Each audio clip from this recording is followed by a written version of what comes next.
Vamos ficar de pé para dar início à nossa formação. Em nome do Pai, e do Filho, e do Espírito Santo. Amém.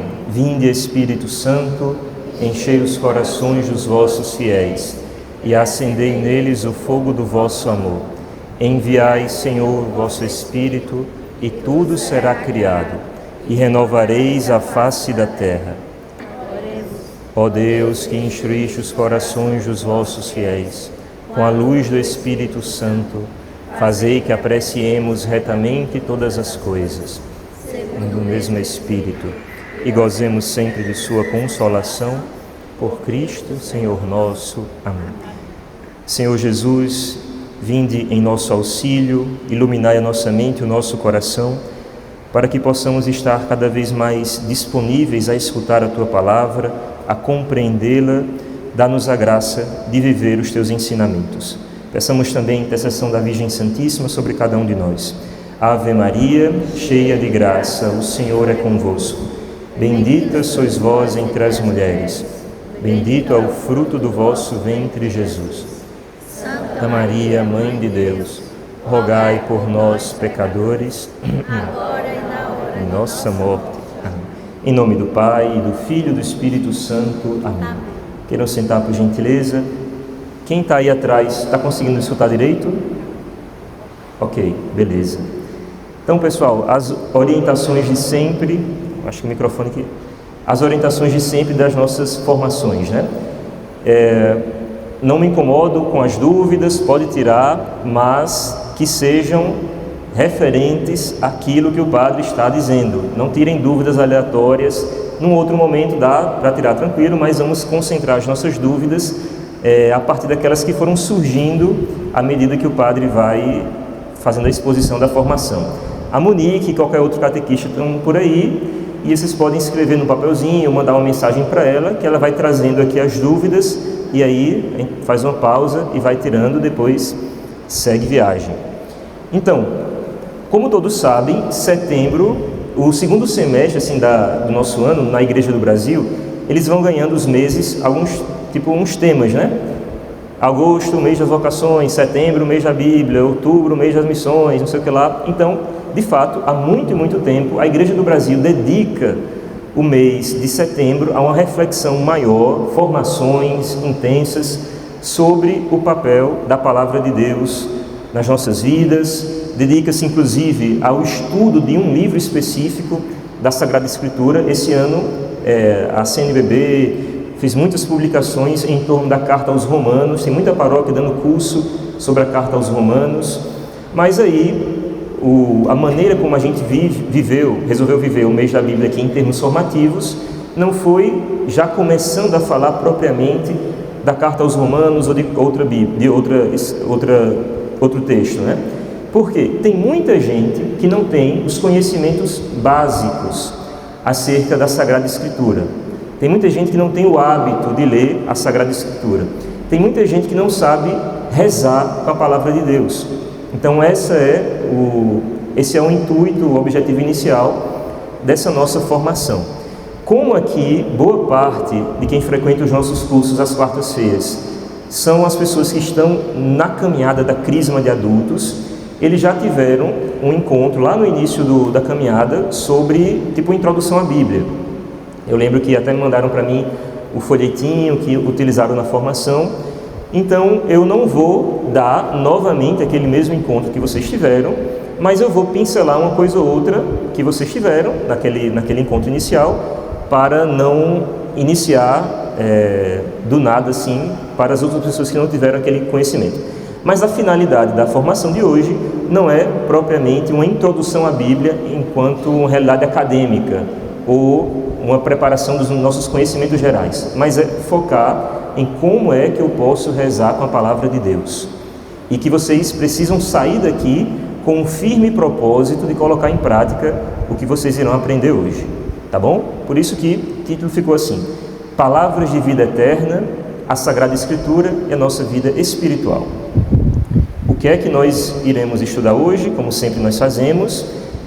Como nós conhecemos a Deus? É aqui que a gente vai tocar naquela formação, porque a Bíblia é uma das maneiras de a gente conhecer a Deus, né? Então a gente vai entender um pouco essa realidade, o que é a palavra de Deus, por que ler a Bíblia e a leitura orante da palavra de Deus.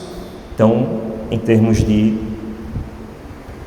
conteúdo, vai ser isso aqui. Primeiro ponto, né? Como é que nós conhecemos a Deus?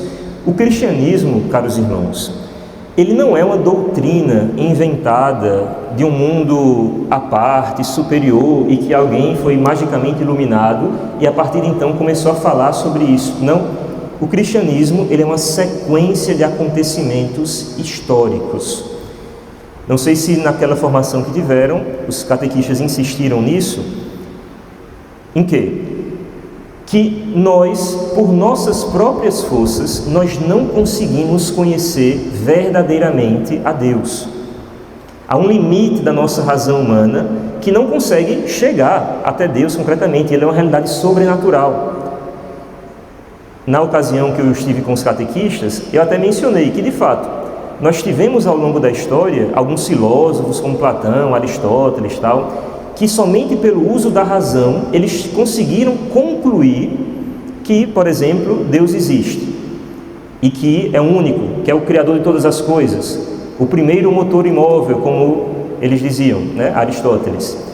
Mas é um conhecimento extremamente limitado e que a gente não consegue concluir muitas coisas somente a partir disso. Então, como é que nós realmente conhecemos a Deus? Porque, num determinado momento da história, Deus mesmo, Ele quis se revelar. Então, a revelação divina ao longo da história é o tópico que a gente vai abrir essa formação de hoje. Um fato central e, ao mesmo tempo, um dos mistérios fundamentais da religião cristã é que se nos apresenta como tendo origem e fundamento numa revelação histórica. Deus, Ele age na história. E essa é, no fundo, a grande diferença da nossa religião para as outras religiões que nós temos por aí no mercado. O que é que nós temos? Iluminações, visões, um mundo paralelo e que alguém foi iluminado e começou a falar um pouco sobre aquilo. Mas não é que a história se toca uma coisa com outra, né? Imaginem os deuses dos pagãos, tal. Eles até acreditavam que eram como que personificações de forças da natureza, tal. E as mitologias diziam que há um tempo atrás, aquele deus, não sei o que lá, que casou-se com uma humana, que deu origem a isso aqui, tal. Mas quando foi isso? Em que época? Ninguém sabia dizer. Nós não. A nossa fé, ela tem datas, locais, bem precisos, acontecimentos situados na história e que depois a gente vai identificando um pouco cada uma dessas realidades. Mas o grande diferencial da nossa religião é que Deus, nós afirmamos que Deus, Ele esteve aqui, que Ele agiu neste mundo que nós vivemos. Então, Deus, ao longo da história, Ele foi se revelando ao povo, Ele foi se dando a conhecer. Como eu disse, alguns filósofos, muito tempo antes de Cristo, eles conseguiram chegar a um conhecimento mínimo de Deus. Por exemplo, que Deus existe, que Ele é a origem de todas as coisas. Mas somente aí, aqui está o limite de onde a nossa razão consegue alcançar sozinha. Mas o que foi que aconteceu ao longo da história? Eu fiz aqui esse gráficozinho das etapas da revelação. Como Deus, Ele foi se mostrando, revelando o seu rosto, pouco a pouco, ao longo da história. Tudo começa, e vejam, o que nós iremos falar aqui está diretamente ligado àquilo que nós encontramos na Bíblia, porque essas etapas, elas estão retratadas e descritas na Sagrada Escritura. A história da nossa salvação começa já ali no capítulo 3 do livro do Gênesis, quando, no pecado dos nossos primeiros pais, Deus, Ele promete a salvação. Porém, inimizade entre ti e a mulher, entre a tua descendência dela, e a descendência esmagará a tua cabeça, e tu lhe ferirás o calcanhar. A batalha entre o bem e o mal, que começa, a promessa da salvação se dá no momento exato da queda. Deus ali já tinha prometido que o mal seria esmagado. Quando isso iria acontecer? De que maneira? Os judeus não sabiam. A promessa foi feita e aí vai seguindo a história, né? Então, quais são as etapas da revelação? Deus ele foi fazendo, como temos ali no livro do início ainda do livro do Gênesis, aliança com Noé, mas é sobretudo, a partir desse terceiro tópico aí, a escolha de Abraão, que aquela promessa de Deus ela vai ganhando contornos mais precisos. Porque Abraão, nós encontramos a partir do capítulo 12 do Gênesis, ele vivia agora já numa terra bem precisa, não é mais num jardim, não, agora é em Ur dos Caldeus, num tempo em que a igreja sabe precisamente, cerca de 2000 anos antes de Cristo. A igreja sabe perfeitamente, os próprios judeus, tudinho, sabemos exatamente onde Abraão se situa na história. E aquele homem, Deus ele se revela como um Deus pessoal, ou seja, só há um único Deus, e ele faz uma promessa para Abraão. O que é que nós temos aqui? Vejam a linha, o progresso que nós estamos tendo do conhecimento de Deus. Com a nossa própria razão, Platão e Aristóteles, existe alguma coisa aí, que criou todo o universo. Não sei se tem nome, se importa comigo, se é um, se é dois, se é mil, mas para Abraão, esse Deus, ele se revela como um Deus pessoal, um único Deus, e ele promete a Abraão que da descendência dele, que seria mais numerosa que as estrelas do céu e que as areias do mar, todas as nações da terra seriam abençoadas. Que bênção seria essa? Hoje a gente sabe, esmagar aquela cabeça da serpente, mas o que nós temos aqui, Deus ele escolheu um povo, a descendência de Abraão. Ele deu uma missão para aquele homem rodeado de povos pagãos, e Deus ele se revela a ele. 400 anos depois, o que é que nós temos? A descendência de Abraão estava escravizada no Egito. Tem toda aquela história de José do Egito, tal, no finalzinho do livro do Gênesis, o povo está no Egito. Agora, sem aquele prestígio de José, o povo está escravo, cativo no Egito. O que é que acontece no livro do Êxodo com um outro personagem importantíssimo dessa história toda, que é Moisés? Deus ele aparece, ele se revela novamente agora para Moisés, manda novamente uma missão para ele, libertar o povo do Egito, começa a agir na história, as pragas, para libertar, atuações na história, fala por meio de Moisés, e aí o povo de fato consegue fugir. No meio do deserto, o que é que acontece? Moisés sobe até o topo da montanha para falar com Deus, e o que é que ele recebe de Deus? Os mandamentos, as tábuas da lei. Opa! Agora existe alguma coisa, mas agora é um Deus pessoal que escolheu a minha descendência para algo grande. Com Moisés, agora eu sei que Deus ele tem um projeto para a minha vida. Ele me entrega os 10 mandamentos, que é a vontade dele para cada um de nós. Ou seja, o meu conhecimento de Deus ele aumentou agora. Existe uma vontade dele sobre como é que eu devo viver. Entenderam como Deus ele foi meio que tirando um véu agora, né?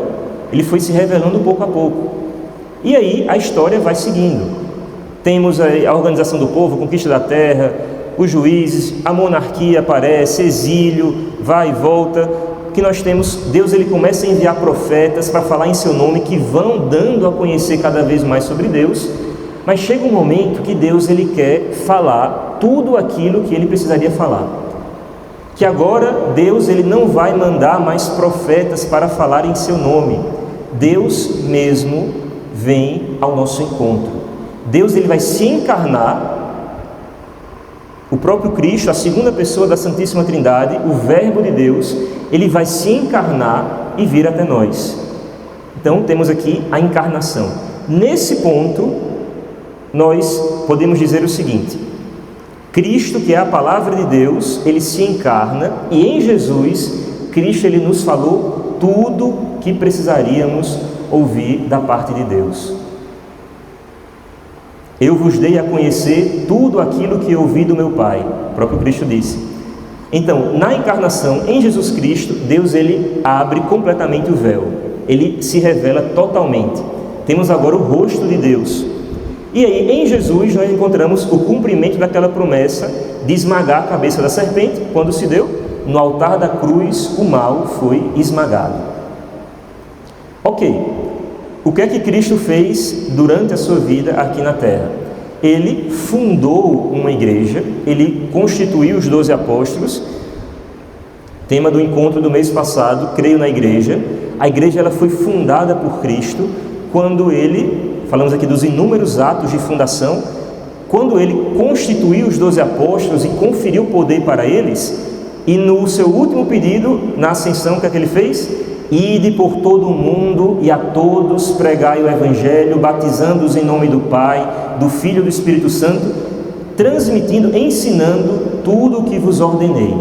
Ou seja, Cristo ele transmitiu uma revelação aos apóstolos e mandou que esses apóstolos fossem mundo afora anunciar aquilo que eles receberam de Jesus.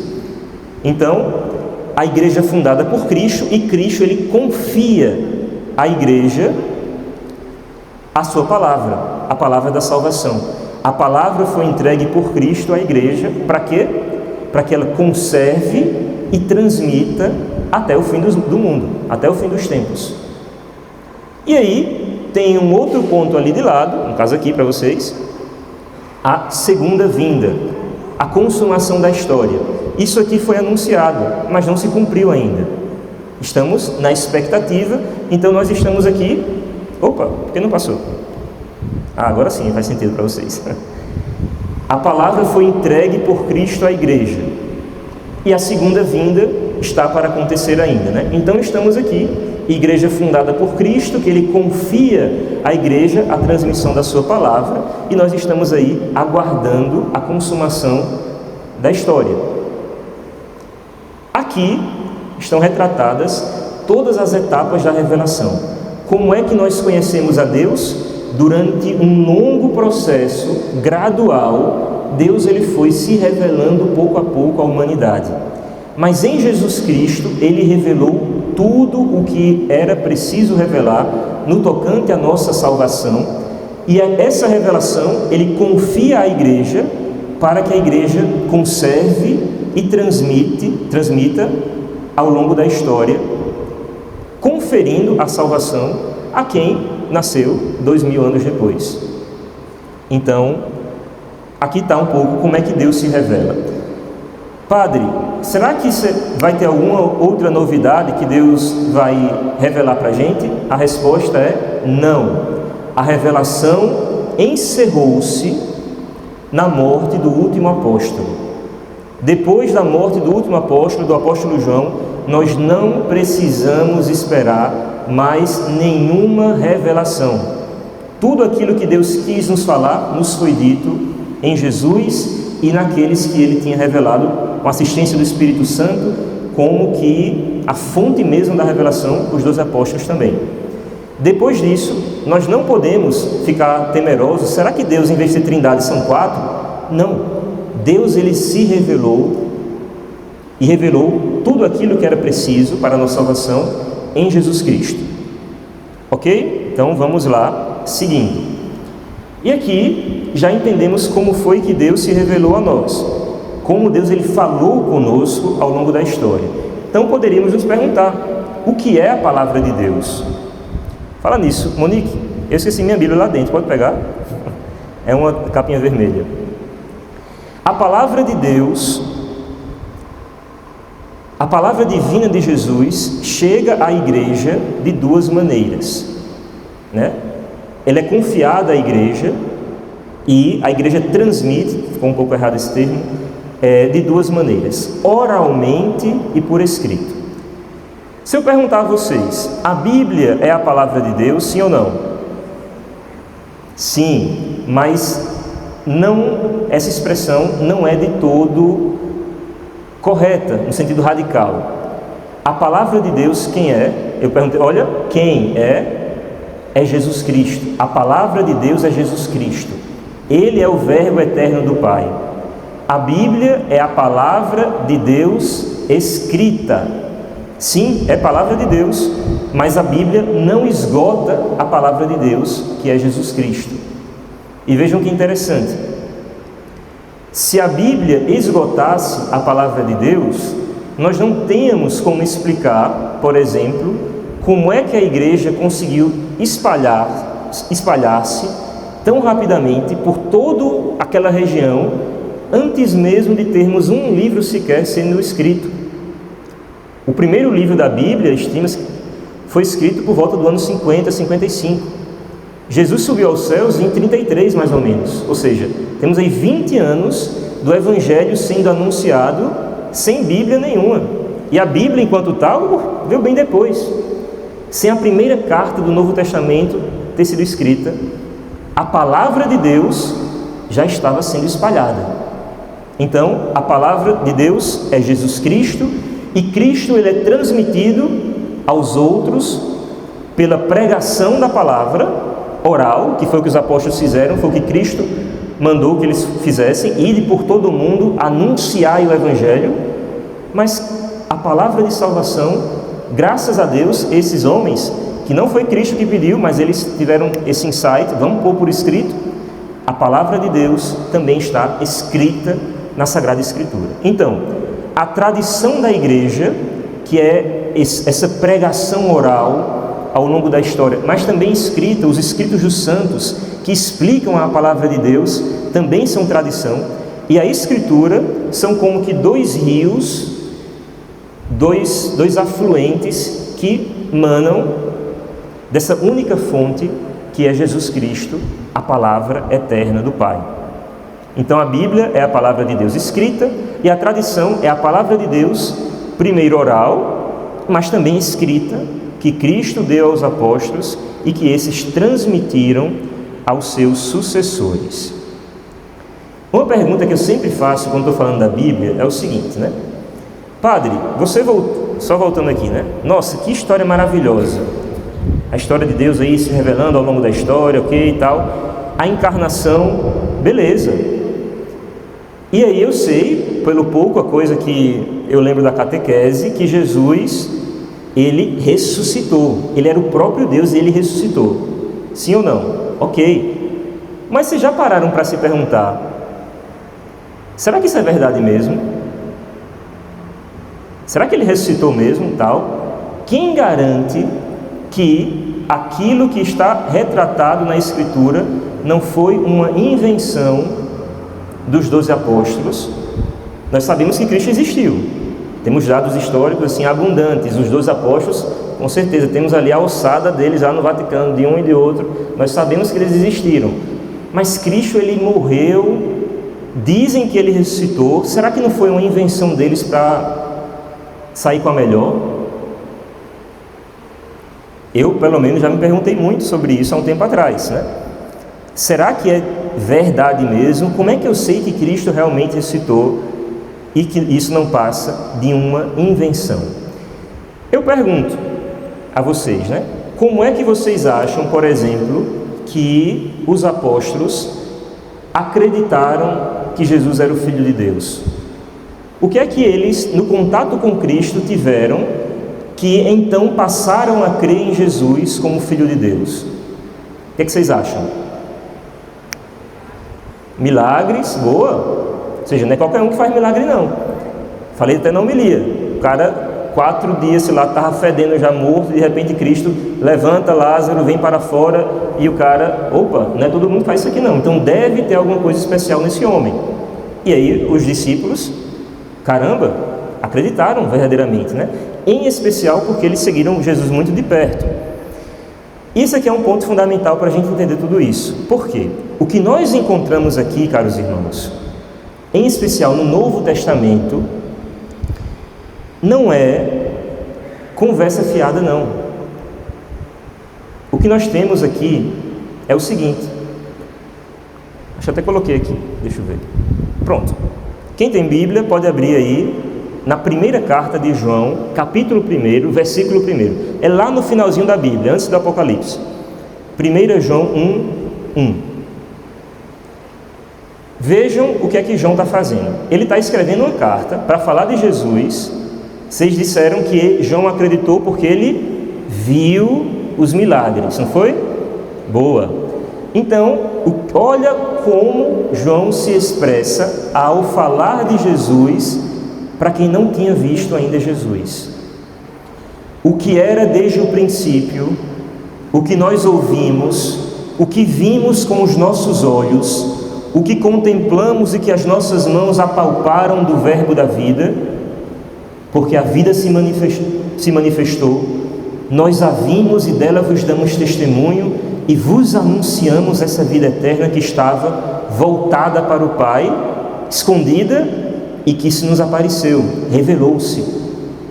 O que vimos e ouvimos, vô-lo anunciamos, para que estejais em comunhão conosco. Vejam as palavras que João emprega. Eu vi com os meus próprios olhos.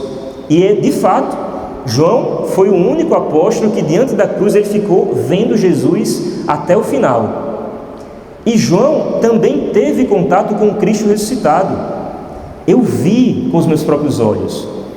Os meus ouvidos escutaram a palavra da vida que se encarnou e se manifestou. Eu vi o Cristo ressuscitado, eu toquei, as minhas mãos apalparam o verbo da vida. O que os meus olhos viram, os meus ouvidos ouviram, as minhas mãos tocaram, é isso que eu vos anuncio. Então vejam, aí vai aquela mesma pergunta, né? E como é que eu sei que isso aqui não é uma invenção dele? Como é que eu sei que ele viu, tocou e escutou realmente o Cristo ressuscitado? Aí a gente responde com uma outra pergunta, né? Até onde você é capaz de ir para sustentar uma mentira? Você é capaz de morrer por algo que você sabe que foi você que inventou, que é uma falsidade? Você é capaz de dar a sua vida por algo que você sabe que isso aqui é mentira, descarada, que eu que criei isso aqui?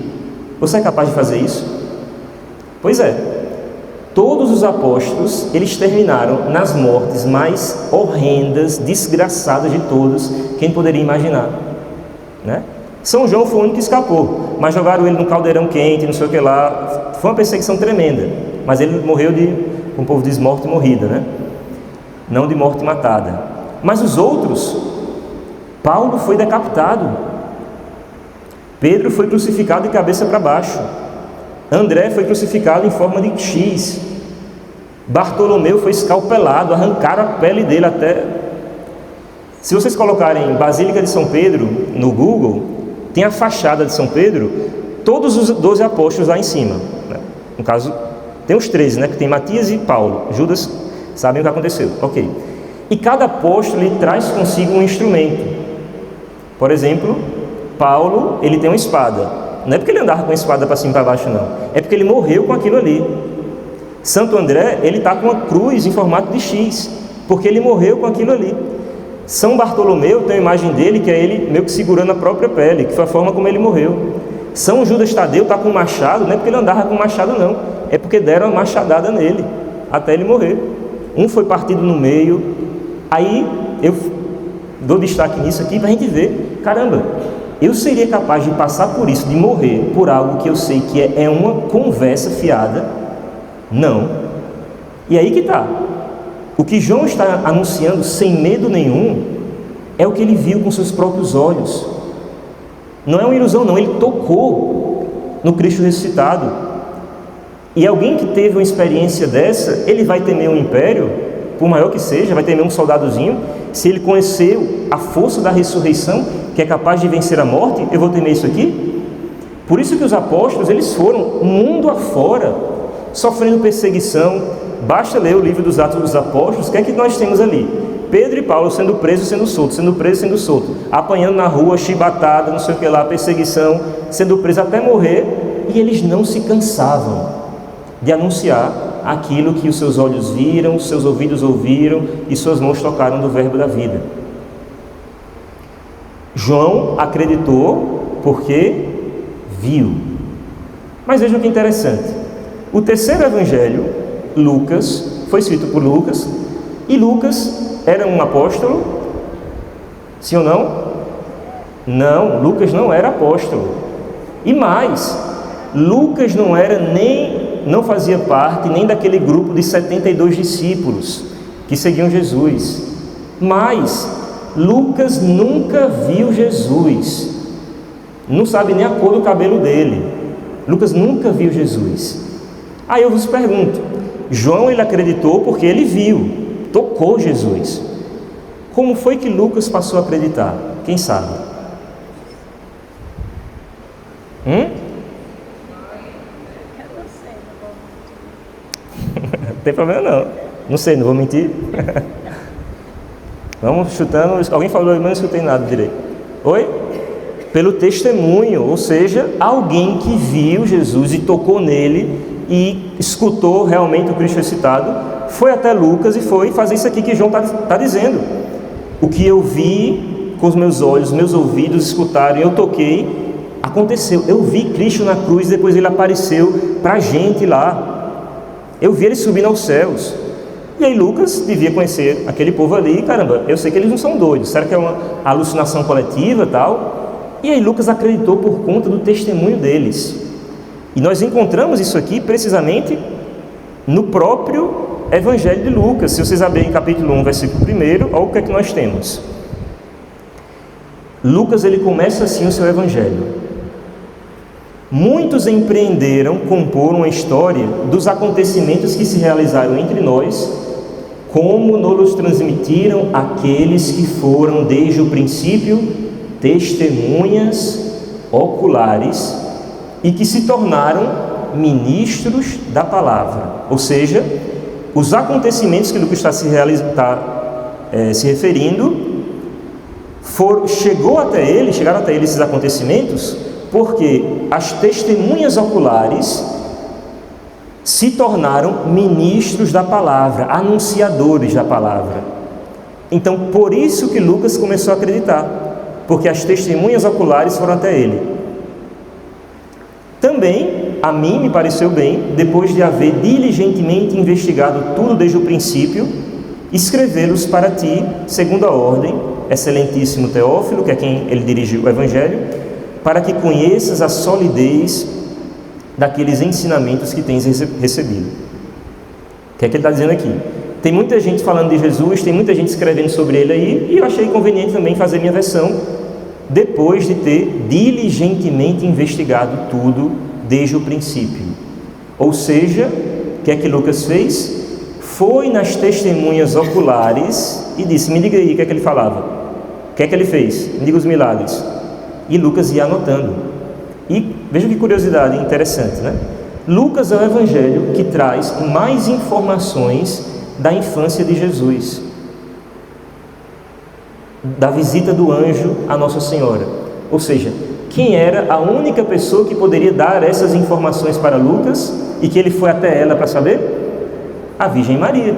Exatamente. É uma das fontes do evangelho de Lucas. Ok. Ou seja, João ele acreditou porque ele viu, Lucas porque quem viu chegou nele, anunciou, mas aí vem essa pergunta aqui, né? E nós, que não vimos Jesus, nem ouvimos quem viu, como é que a gente acredita? E aí? João viu, tocou, eu não toquei em Jesus. Lucas escutou um ou outro que viu e tocou Jesus. Ninguém que estava lá eu conheci, pelo menos tendo nascido há 2000 anos depois. E aí, como é que a gente crê? E aí? Na fé, beleza, mas como é que a fé? Como é que a fé não se revelou para mim? Pelo menos nunca apareceu para mim. Nunca vi anjo, Jesus nunca apareceu em sonho. Eu até acho bonito quem sonha com Jesus, com Maria. Meus sonhos é só o Bob Esponja voando, atirando. Meu sonho é sonhar com Jesus e Maria, mas nunca apareceu para mim em sonho. Como é que a gente crê?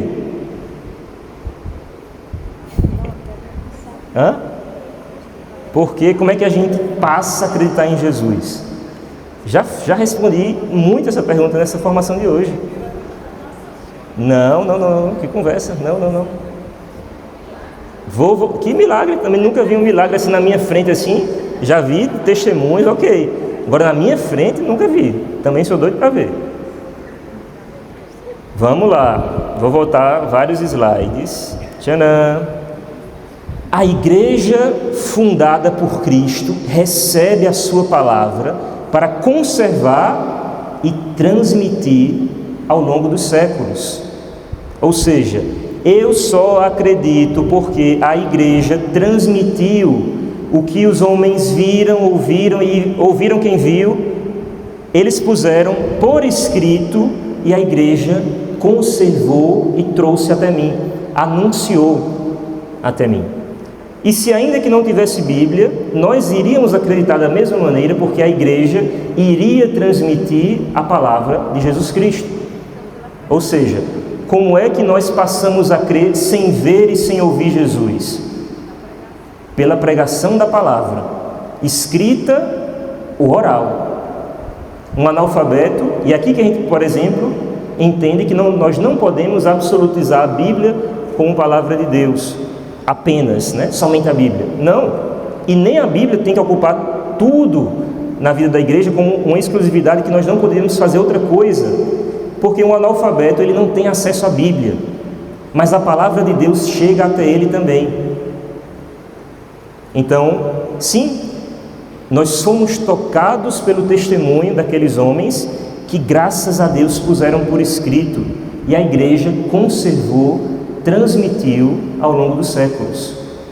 Então está aqui é Paulo e seu companheiro Lucas escrevendo aí aquilo que eles queriam transmitir, Então, na Bíblia nós temos testemunhos de experiências com Cristo, de pessoas que preferiram morrer a negar o que seus olhos viram, seus ouvidos ouviram e suas mãos tocaram. Por isso que eu posso crer nisso aqui, com muita confiança. Caramba, eu não seria capaz de morrer por algo que eu mesmo inventei.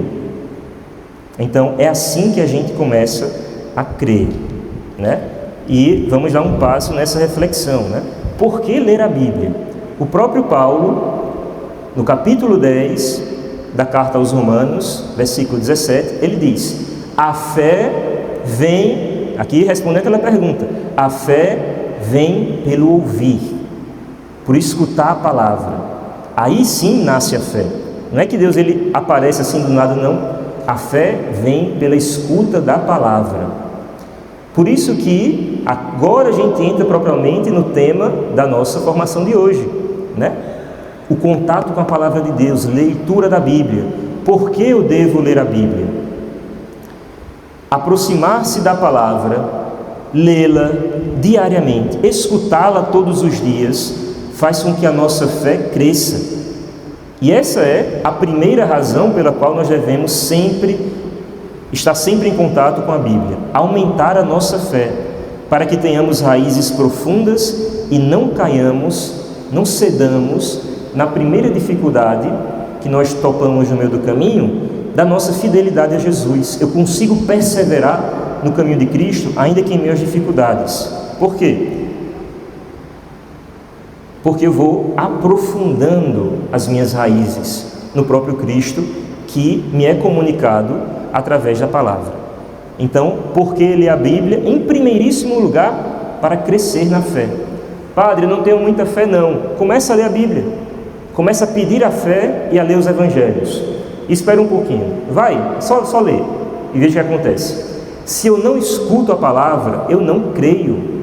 A minha fé ela vai morrendo. Se tem um pouquinho de fé, se eu não busco, por exemplo, ir à missa todo domingo, que nós sabemos que quando a palavra é lida na liturgia, o próprio Cristo nos fala. Se eu não vou à missa, eu não escuto a palavra, portanto, a minha fé, não se surpreenda que você vai parar de crer. Quer voltar a crer? Começa a ir para a missa todo domingo, começa a ler a Bíblia, começa a rezar, mesmo sem fé. Começa a fazer isso e veja o que vai acontecer. O próprio Cristo disse: pedi e recebereis, buscai e achareis, batei e a porta será aberta. A fé ela é necessária para a salvação, mas é sempre um dom de Deus. Então, eu não consigo crer com as minhas próprias forças, mas eu tenho que fazer tudo aquilo que Deus pediu que eu fizesse, para que então Ele pudesse me conceder esse dom. Vamos seguindo adiante.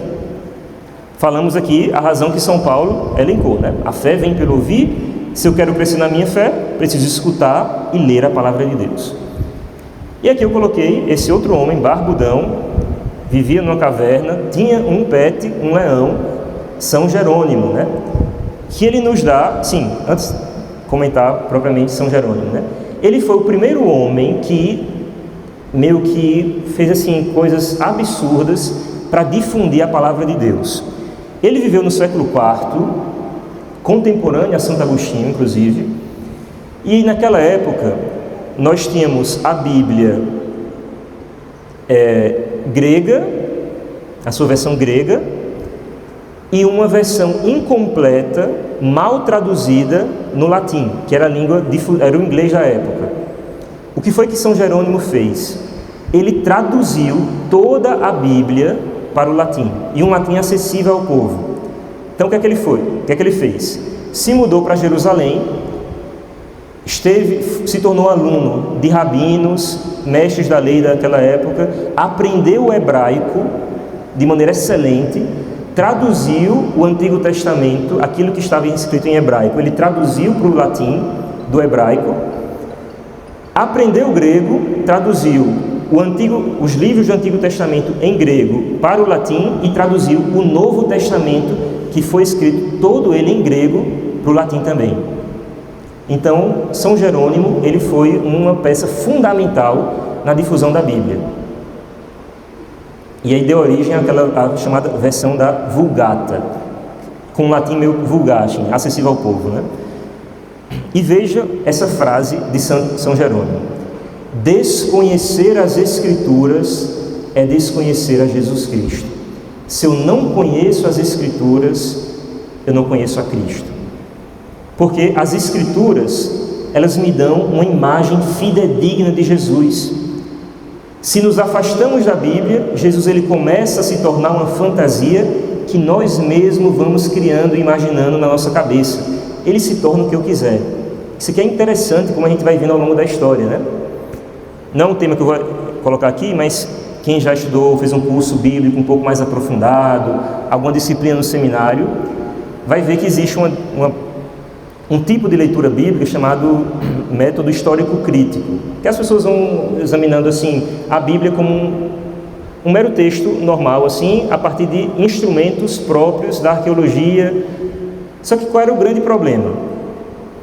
Eles inventaram um tal de Jesus histórico. Por quê? Aquilo que está na Bíblia é o Cristo da fé, o Cristo que os apóstolos inventaram, não sei o que lá. Mas o Jesus que realmente existiu, não, era diferente. Ele era, sei lá, qualquer coisa. E esse qualquer coisa era basicamente uma cópia de quem estava escrevendo aquele livro e propondo aquilo dali. Ou seja, se o cara fosse um hippie, Jesus era um hippie. Não, ele era isso aqui, tal, tal.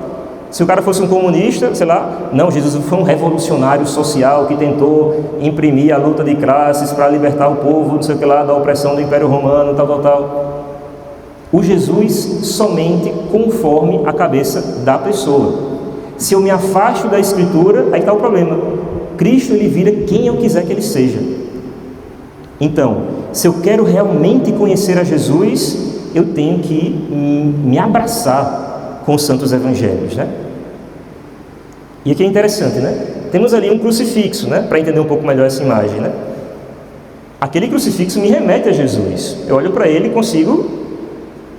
Eu sei que é Jesus, né? Ele morreu na cruz, tal, tal, mas toda a imagem, ela tem muito de interpretação do escultor. Ele vai colocando Jesus, sei lá, um pouco mais magro, um pouco mais não sei o que lá, da maneira como ele acha conveniente. Agora, como é que eu tenho uma imagem real, verdadeira, ainda que não gráfica, de Jesus Cristo? Nos Evangelhos. Nos Evangelhos eu sei os sentimentos de Cristo, eu sei o olhar de Cristo, a gente vai ver isso, né? Quando eu imagino ele olhando para aquele leproso que pedia a cura. Eu sei o que é que passava pelo coração de Cristo através da sua palavra. Ou seja, quando eu vou lendo o Evangelho, Cristo ele vai ganhando um contorno no meu coração. E aí sim, eu começo a conhecer de fato quem é Jesus. Nos Evangelhos nós conhecemos o verdadeiro rosto de Jesus. Oi? Como é? Ah, não, tá bom. Obrigado. Vamos lá. Trouxe aqui uma citação de um documento do Concílio Vaticano II chamado Dei Verbum, que agora a gente começa a entender o que é que se dá entre a palavra de Deus e nós. O que é que acontece quando a gente escuta ou lê a Escritura? Nos livros sagrados, o Pai que está nos céus vem amorosamente ao encontro de seus filhos, a conversar com eles. E é tão grande a força e o poder, a virtude da palavra de Deus, que se torna apoio vigoroso da igreja, solidez da fé para os seus filhos da igreja, para os filhos da igreja, alimento da alma, fonte pura e perene de vida espiritual. Aqui está como que o que é que a Bíblia causa em nós e na igreja. Em primeiro lugar, é um encontro do ser humano com Deus.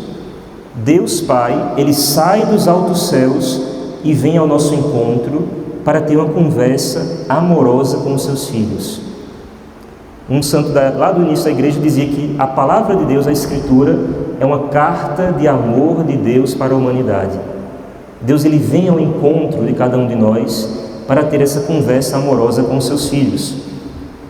E essa palavra emana, dá tanta força, dá tanto poder, que se torna apoio da igreja, a igreja que sempre se apoia e encontra a sua força na palavra, e também solidez da fé para os filhos da igreja. Aquilo que nós falamos lá no início. Eu tenho que crescer na fé, tenho que ler a Escritura para que a minha fé ela se solidifique, seja uma rocha, e não fique para lá e para cá a partir da primeira conversinha que alguém bate na minha porta anunciando. Não, eu sou convicto da minha fé. Então, é isso que a palavra de Deus realiza em nós. Agora, vamos dar mais um passo, falar propriamente da leitura orante da palavra de Deus. Ao ler os evangelhos, escutamos o próprio Cristo, que nós, na última citação, Deus ele vem ao encontro de nós para falar amorosamente conosco. Ao ler os evangelhos, escutamos o próprio Cristo. Ele fala pessoalmente com cada um de nós.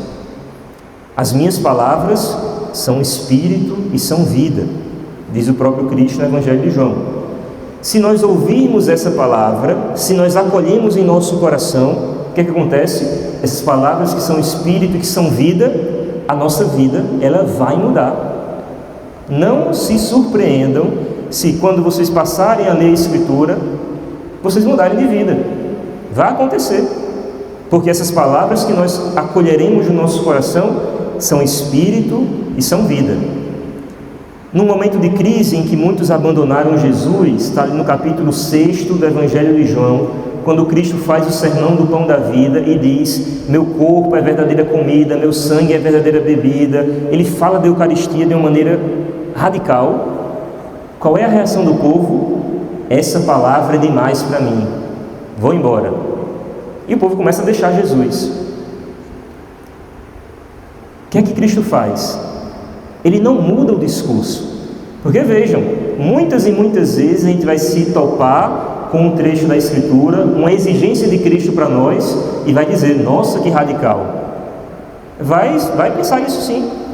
Mas sabe o que é que Cristo vai dizer para você? A mesma coisa que Ele disse para quem estava indo embora. Vai olhar para os apóstolos e vai dizer: e vocês vão embora também? Porque a minha palavra não passará. Vejam como é um Jesus completamente diferente. O Jesus dos Evangelhos é um Jesus completamente diferente daquele Jesus aguado que a gente vê por aí, a partir de algumas pregações. Aquele Jesus que não me pede nada, que não exige mudança, que não exige conversão. Aquele Jesus que adapta o discurso para não... Eita, vai ficar mal com aquela pessoa ali. Vão embora também? E aí, a resposta de Simão Pedro, Pedro toma a palavra e disse o que o nosso coração deveria estar dizendo continuamente a Jesus: a quem nós iremos, Senhor? Só Tu tens palavras de vida eterna. Então, em primeiríssimo lugar, se vamos falar de leitura da palavra de Deus, precisamos saber que essas palavras são palavras de vida eterna, dirigidas pelo próprio Deus a cada um de nós que somos seus filhos, que vai fortalecer a nossa fé essa palavra vai mudar a minha vida. Então, é isso que a palavra de Deus vai provocar em cada um de nós, né? Então, vamos agora tentar explicar como é que eu faço, então, para ler a Escritura de uma maneira católica, né? Então, vamos lá. Primeiro, eu coloquei aqui 3 pontos, né? Mas o primeiro eu colocaria como se fosse um ponto zero, né? O ponto zero é o seguinte: compra uma Bíblia. Então, assim, eu só vou começar a ler a Bíblia se eu tiver uma Bíblia, e não é para ser aquela Bíblia que está ali gigante na sua estante, no centro da sua sala. Aquela Bíblia do tamanho do mundo não é para você ler, ela é um objeto de decoração, deixa ela lá. Compre uma Bíblia, e eu estou fazendo o favor de dar exemplos de boas Bíblias que vocês podem comprar. Compra qualquer uma que seja católica, não se preocupa muito não. Temos aqui a primeira, a Bíblia da CNBB, a Bíblia de Jerusalém, a Bíblia Ave Maria, a Bíblia Pastoral. E essa aqui é um bônus, que é a que eu estou usando. É uma Bíblia que ela é boa para fazer oração, porque ela traz o texto, isso aqui é só os evangelhos, e depois ela traz um comentário espiritual para você conseguir entender o texto e rezar com ele. É uma dica, mas pode ser qualquer uma, o importante é você ter uma Bíblia. E aí, vamos agora empreender esse caminho de leitura da palavra. Então eu vou comprar a minha Bíblia, todos vocês certamente devem ter. Uma outra coisa que eu vou sugerir a vocês, que, como eu disse, vocês vão sair daqui hoje com o propósito diariamente de ter um contato com a palavra de Deus. Vocês vão também comprar ou encontrar na casa de vocês um caderninho em que vocês, ao longo das leituras que vocês forem fazendo da Sagrada Escritura, vocês vão anotar nesse caderninho qualquer coisa, uma inspiração que veio, uma passagem que você não entendeu nada, vou anotar aqui para conversar com o padre depois, uma coisa que você pensou, imaginou aquilo, vou anotar isso aqui para me lembrar depois, porque eu gostei muito disso aqui. E você vai colocar o nome desse caderno de A Minha História com Deus. Porque Deus ele vai falar com você, vai criar uma história, Ele vai atuar na sua vida, e você precisa registrar essas coisas para você revisitar esse texto, revisitar aquele momento. Então, quando eu começar a ler a Escritura, eu não mencionei aqui, mas um católico ele começa a leitura da Bíblia pelos Evangelhos, não é pelo livro do Gênesis não. O coração da Bíblia é o Evangelho, a vida de Cristo. Então imaginem que vocês vão agora fazer esse propósito, vou começar a ler os Evangelhos, e eu digo mais, comecem por Marcos, que é o menorzinho, é o mais narrativo, tem poucos discursos, é o mais fácil da gente conseguir dar um primeiro passo. E aí eu vou começar a ler aquele texto, e eu preciso fazer uma pergunta inicial: o que é que esse texto diz? Não é o que o texto diz para mim, o que é que está escrito aqui? Qual é a cena que está acontecendo aqui nesse texto? Ou seja, a cura do leproso. Você lê aquilo ali, o que é que o texto diz? Não, Jesus foi lá, tinha um leproso, o leproso vivia com isso aqui e tal, devia ter uma vida muito, muito ruim e tal, e Jesus fez a cura dele lá, pronto. O texto diz isso aqui. Ok. Se tem um ponto ou outro que eu não entendi, algumas Bíblias vão trazer ali uma nota de rodapé, explicando um contexto histórico, mas a primeira abordagem que eu vou fazer na palavra de Deus é o que é que o texto diz em si mesmo. O que é que está escrito ali? Que cena é aquela que está narrada? Depois que eu entendi um pouco aquela cena ali, o que é que aconteceu, imagina um pouco aquela situação, né? Por exemplo, uma coisa que tem ajudado muita gente nisso aqui é aquela série, nunca assisti, não sei se presta, mas escutei muita gente dizendo que era boa, The Chosen, né? Que você lê a Bíblia, tá, mas você viu aquela cena, caramba, olha, agora entendi realmente o que é, tal. Ou seja, o que é que está escrito ali, retratado na série, o que é que o texto diz? Aquela cena ali, ok. Então esse é o primeiro passo. Eu tenho que ler o texto e me perguntar o que é que está sendo retratado naquele contexto, naquele pequeno trecho ali. Mas depois eu vou dar um segundo passo. O que é que o texto me diz? Vamos lá. O que é que acontece? Tudo vai bem quando meditamos o Evangelho com tanto interesse e atenção, e com a ajuda do Espírito Santo que age em nós e é o autor da Escritura, Com a ajuda do Espírito Santo, nós começamos a ver-nos retratados naquela meditação como que num espelho. A gente lê a Escritura e meio que fica frente a frente conosco. Em que sentido? O que Jesus diz e faz é como que um fundo de um espelho que nos ajuda a enxergar claramente, por contraste, as nossas falhas e o que nós deveríamos fazer. Imagina um espelho com um desenho lá no espelho, e você se coloca ali de frente, que deveria encaixar certinho naquele desenho, naquela silhueta, mas não encaixa direito. Então é como se a gente se aproximasse do Evangelho e tivesse o rosto de Cristo na nossa frente, e eu que me conheço, eu sei, caramba, tem muita coisa que não está encaixando aqui. Aí eu começo a me perguntar o que é que esse texto está me falando. Por exemplo, quando a gente lê aquela palavra de Cristo, né? Não julgueis, não sereis julgados, não condeneis e não sereis condenados, perdoai e sereis perdoados. A gente começa a ver repetidas vezes como é que Jesus vivia isso daí, a compaixão de Cristo, tal, a maneira como ele perdoava, corrigia com carinho as pessoas. E aí eu faço a seguinte pergunta: caramba, e eu? Eu sei compreender os outros, facilmente eu caio em juízos temerários, fico julgando as pessoas, eu já fico criticando as pessoas interiormente, suspeitando disso, daquilo. Eu procuro perdoar os outros como Cristo faz aqui, que eu estou vendo aqui. Então as conclusões, elas começam a brotar na mesma hora, quando a gente faz esse confronto. A atitude de Cristo e a minha vida. Eu me olhando no espelho, como que face a face com Cristo, confrontando uma coisa e outra, né? E aí, o que é que nasce do nosso coração quando a gente constata isso daí?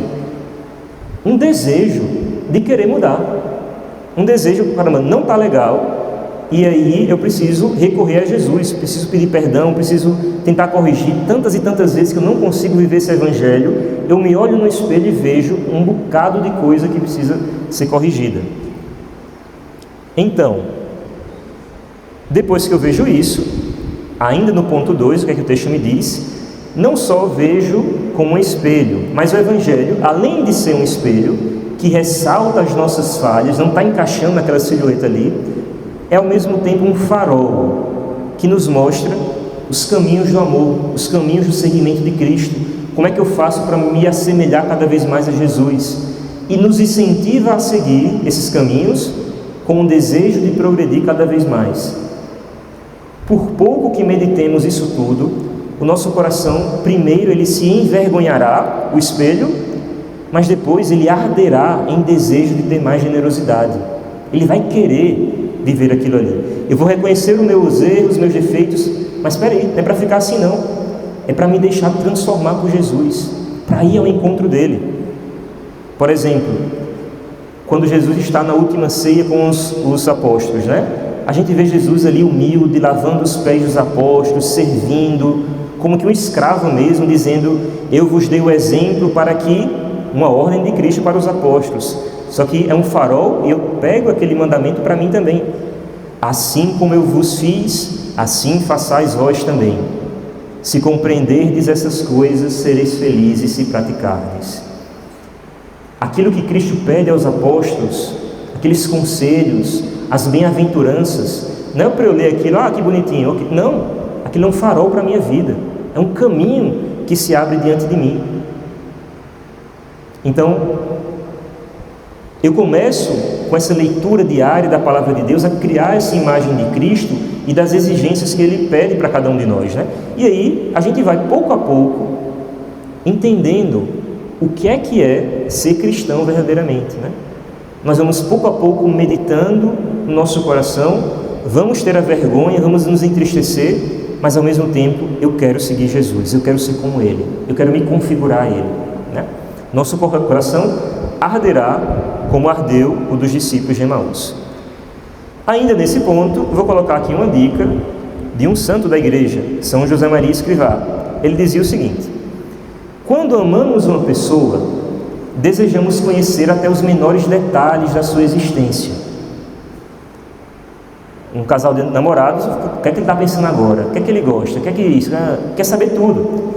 É por isso que temos que meditar a história de Cristo, porque é preciso que a conheçamos bem. que tenhamos toda inteira na cabeça e no coração, de modo que, em qualquer momento, sem necessidade de livro algum, fechando os olhos, possamos contemplá-la como num filme, de forma que nas mais diversas situações da nossa vida, nós possamos acudir à nossa memória, onde está guardada as palavras e os atos de Cristo. Qual é o efeito da leitura orante da palavra de Deus diariamente? Vai chegar um momento, caros irmãos, que se eu fechar o olho, eu vou ver Jesus.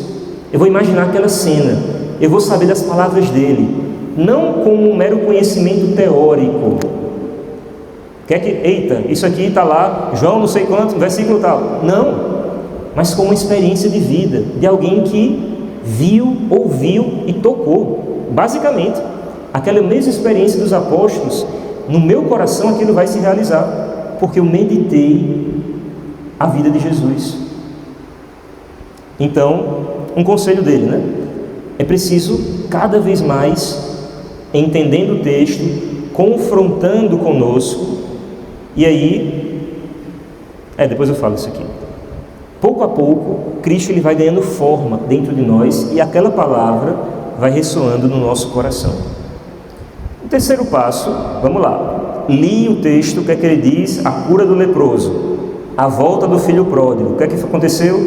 O menino pegou a metade da herança, foi-se embora, perdeu tudo, estava ali vivendo no chiqueiro, se arrependeu, quis voltar, o pai perdoou. É isso que aconteceu. O texto em si. Agora, o que é que esse texto me diz? Quantas e quantas vezes eu achei que a minha felicidade estava fora da casa do Pai? Veja, esse segundo momento, a Bíblia está fechada. Agora é no meu coração. Quantas e quantas vezes eu achei que eu ia ser feliz longe do Pai? Quantas e quantas vezes eu me entregava naquilo ali que era a razão da minha felicidade, mas que no fundo estava me jogando no fundo do poço? Quantas e quantas vezes? E aí, o que aconteceu com esse homem, eu estou escutando agora na palavra, e ela também deve ser aplicada na minha vida. Então quer dizer que se eu me arrepender e voltar para a casa do Pai, o Pai vai estar lá de braços abertos para me acolher se eu pedir perdão? Nossa! O conhecimento das minhas misérias, quantas coisas erradas eu fiz, mas ao mesmo tempo um coração que arde e mostra um caminho. Volta para casa, se levanta e vai. Ou seja, o espelho e o farol. Mas eu precisei meditar aquela cena, né? Me colocar ali, imaginar como é que se deu. O que é que vai acontecer quando você faz esse exercício aqui? Que isso aqui é obra do Espírito Santo, né? Porque você é muito inteligente. Não, é o Espírito Santo que conduz isso aqui. Nós vamos chegar no terceiro ponto, que é a contemplação.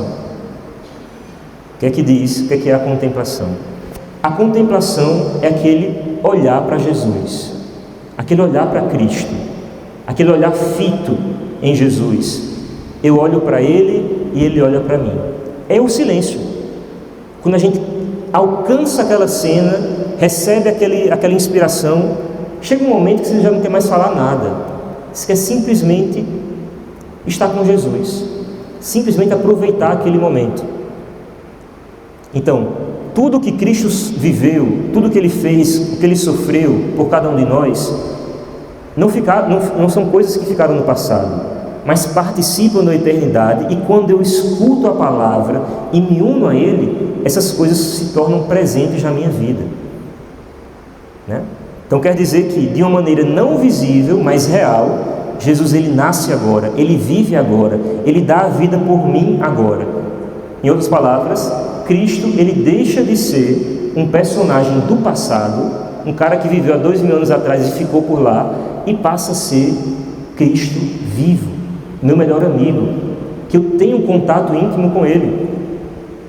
Então deixa de ser, e na contemplação é onde se dá esse encontro, quando eu começo a beber daquela fonte que é derramada no meu coração. Mais uma dica do São José Maria. Dá para ler? Dá. O meu conselho é que, na oração, cada um intervenha nas passagens do Evangelho como mais um personagem. Opa, é um modo bem peculiar de ler a Bíblia, né? Ser um personagem a mais naquela passagem. Primeiro, imaginamos a cena ou o mistério que servirá para nos recolhermos e meditar o primeiro ponto, o que é que o texto diz em si. Imagina aquela cena, o que é que aconteceu. Mas depois, empregamos o entendimento para considerar este ou aquele traço da vida do Mestre. Naquela cena que você está vendo, foca a atenção em um ponto especificamente, né? O coração enternecido de Cristo, a sua humildade, a sua pureza, o cumprimento da vontade do Pai.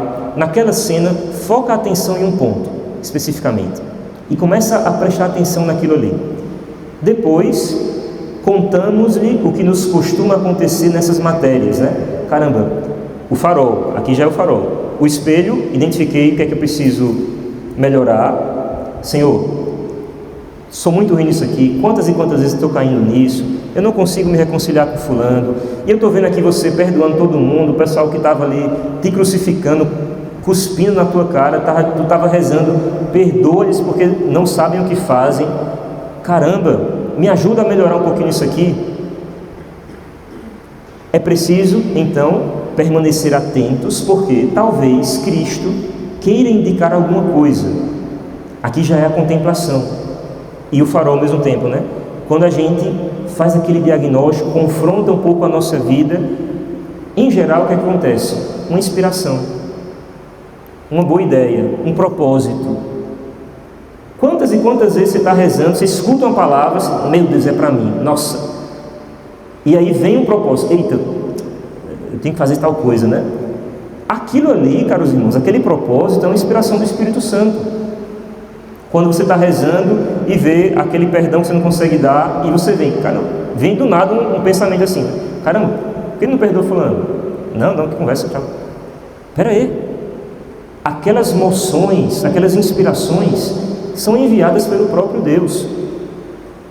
Então é preciso ficar atento para conseguir captá-las, né?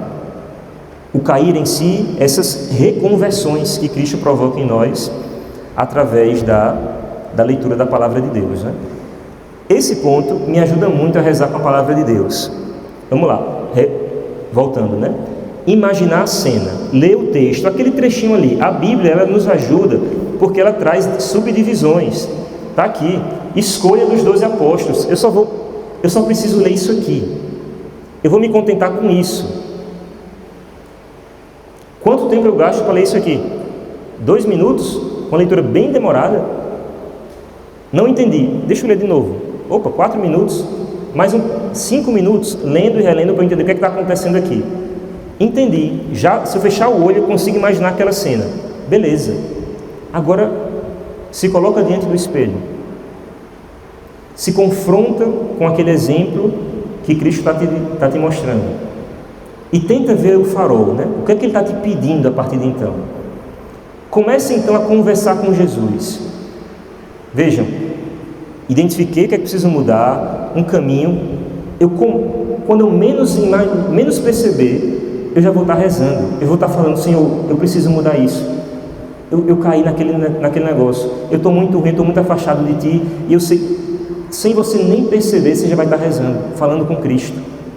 E aí, Cristo ele vai respondendo, não como eu estou falando com vocês agora, mas a partir de inspirações, de coisas que vão acontecendo na sua vida, que agora você, depois de ter meditado aquele texto, agora você consegue perceber aquilo ali na sua vida.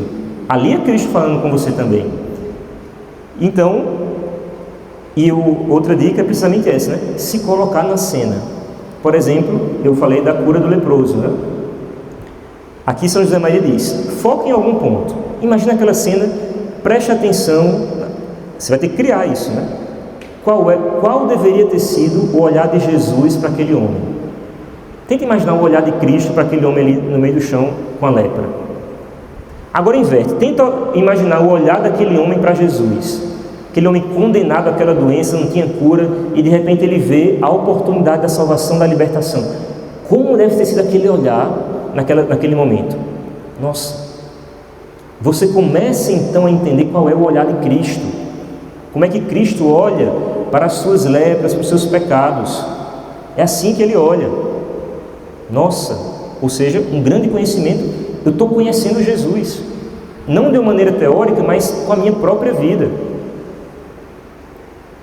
E aí, Um outro passo que São José Maria indicava nesse se colocar na cena, né?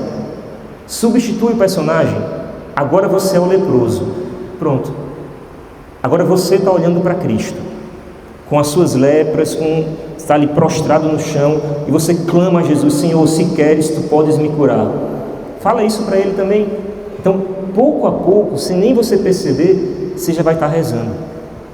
Então, é assim que nós devemos ler a palavra de Deus. Não como um mero livro de estudo, de decoração, não, mas uma ocasião de encontrar-se com Cristo. Então, para fechar, somente 5 conselhos para criarmos o hábito de ler a Escritura. Já falei da Bíblia, que nós temos que comprar uma Bíblia católica, pelo amor de Deus. Vocês devem ter aí, eu duvido que, acho que uns 30% daqui, se for olhar a Bíblia em casa, vai ver que ela é protestante. Tá? Tem livro faltando. Então compra uma Bíblia católica, daquelas que eu indiquei aqui, e eu não estou ganhando comissão com nenhuma loja. Comprem alguma dessas aqui. Primeira dica: escolha um momento específico do seu dia. Nossa, vou fazer o propósito, fui para a formação do Padre Bruno e eu, a partir de amanhã ou de hoje, vou ler a Bíblia todo santo dia. Esse propósito não está legal ainda. Escolha um momento específico do seu dia. Que horas você vai ler a Bíblia? Se você não coloca um horário, você está dizendo para si mesmo que eu não vou cumprir isso. Vou cumprir 3 dias, que eu estou super empolgado que saí da formação, mas no 4º dia você não vai estar fazendo mais nada, porque aquilo não está na tua rotina. Então, que horas você vai ler a Bíblia? Antes ou depois de quê? Quanto tempo? Minha vida é muito corrida. Beleza, tem 5 minutos para começar. Então, faz o propósito de ler 5 minutos de relógio, 5 minutos, antes de você sair do trabalho, todo santo dia. Começa assim e veja o resultado. É assim que se faz um propósito, não é? Vou ler a Bíblia. Não, não é um bom propósito. Então, ao reservar sempre a mesma hora para ler a Bíblia, torno essa conversa com Deus algo essencial, faz parte do meu dia. Se no dia que eu faltar, eu não vou conseguir nem dormir direito, porque eu vou ficar, meu Deus, faltou isso aqui. Não fiz isso aqui, meu Deus, vai estar um buraco no seu dia, quando aquilo se tornar um hábito. E a igreja aconselha a começar ou encerrar o dia com a palavra, né? Em especial começar. E a repetição diária cria a constância e, pouco a pouco, essa constância transforma a leitura num hábito, num estilo de vida. Então, que horas eu vou fazer isso aqui? Quanto tempo? Uma dica: não leiam, quem não tem esse hábito, não leiam mais de 10 minutos, nunca leiam 5 minutos. E não se... Como eu disse, a finalidade não é devorar isso aqui, não é acabar a leitura. Porque o que vai acontecer? Quando você lê, por exemplo, os 4 evangelhos, no dia seguinte, o que você vai fazer? Vai voltar a ler. São palavras de vida eterna, é um poço de água viva que não se esgota. E a outra leitura que você fizer vai ser completamente diferente, que vai ser um novo encontro com Cristo. Então a minha finalidade, o meu objetivo, não é devorar e dizer, já li. Não, é ler esse trechinho aqui e rezar com ele, me encontrar com Jesus. Acabou. Consegui beber daquela fonte, maravilha, tenho força para o dia todo agora. E amanhã vou ter o meu encontro com Cristo. Deus, ele vai estar me esperando naquele horário que eu marquei com ele. Se não tiver o encontro é porque eu que furei. Ele vai estar lá. Um outro ponto, aqui são dicas, tá bom? Nada disso aqui é algo rígido. Então, crie um ambiente sagrado e agradável. Todo mundo tem ali um oratóriozinho em casa, o cantinho da leitura, alguma coisa assim. Então, um local com um crucifixo, uma imagem, uma vela, qualquer coisa que te remeta, nossa, ali é um local sagrado. Não absolutize isso, tá bom? Porque se você estiver no trabalho, não teve tempo, hora nenhuma, sei lá, trabalho o dia todo, vai ser ali no trabalho, entre uma coisa e outra, que você vai ler 5 minutos da Bíblia. Ao associar sempre esse lugar com a paz e com o silêncio, né? Sem o celular, pelo amor de Deus, bota o celular no quarto, no silencioso, e vai para o seu canto, para não ficar nem olhando para ele. Ao associar sempre esse local com a paz e o silêncio, Somente no fato de você sentar ali, já vai dispor o teu coração para esse encontro, né? E ali vai ser como que o teu refúgio, o teu local de recarregar as energias. Então, aqui, né, já mencionei, comece com pequenos propósitos. Um só parágrafo diário já alimenta a alma. Começar com um passo simples evita a frustração de quem faz o quê? Vou ler 10 capítulos hoje, vou ler hoje, vou conseguir. Mas amanhã eu não vou conseguir, depois não, e aí o que é que vai acontecer? Vou me frustrar porque eu não consegui cumprir minha meta. E, resultado, vou parar de ler. Mas se eu começo com um simples trechozinho, todo santo dia, em vez de eu me frustrar por não conseguir, eu vou me empolgar porque eu estou conseguindo todo dia. Isso aqui vai ser fonte de alegria para mim. Então, a chave não está na quantidade, mas na constância.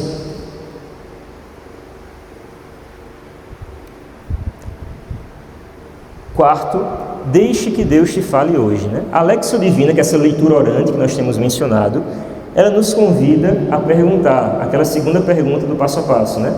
O que é que esse texto me fala hoje? São palavras de vida eterna, não são palavras do passado. São palavras atualíssimas, muito mais atuais do que o Instagram de notícia da cidade, isso e aquilo que antes do assalto acontecer já está lá. Não, são palavras atualíssimas, eternas, nunca ficam velhas e são sempre novas. Então, o que é que esse texto, essa palavra, fala comigo hoje? Me diz hoje. Então, quando a gente se conecta com a palavra e conecta essa palavra com a minha própria vida, os meus sentimentos, ela deixa de ser apenas uma letra morta e começa a ser um guia vivo que vai mostrando o caminho das minhas decisões, o que é que eu tenho que fazer na minha vida. Abre-se um horizonte na minha vida, né? de possibilidades, de atitudes, de seguimento de Cristo.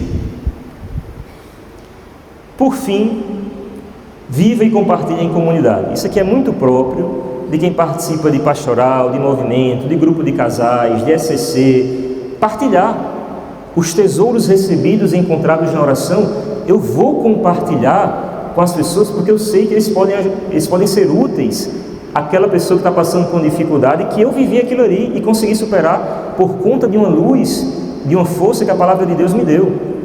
Então, compartilhar o que Deus te disse multiplica o fruto. O próprio Cristo disse: onde 2 ou mais estiverem reunidos em meu nome, Ele estará no meio deles. Ao contar a tua experiência e celebrar os progressos com os outros, a palavra se torna mais forte e se converte no estilo de vida compartilhado. Começa a difundir aquele amor que eu recebi do próprio Cristo naquela conversa que nós tivemos, né?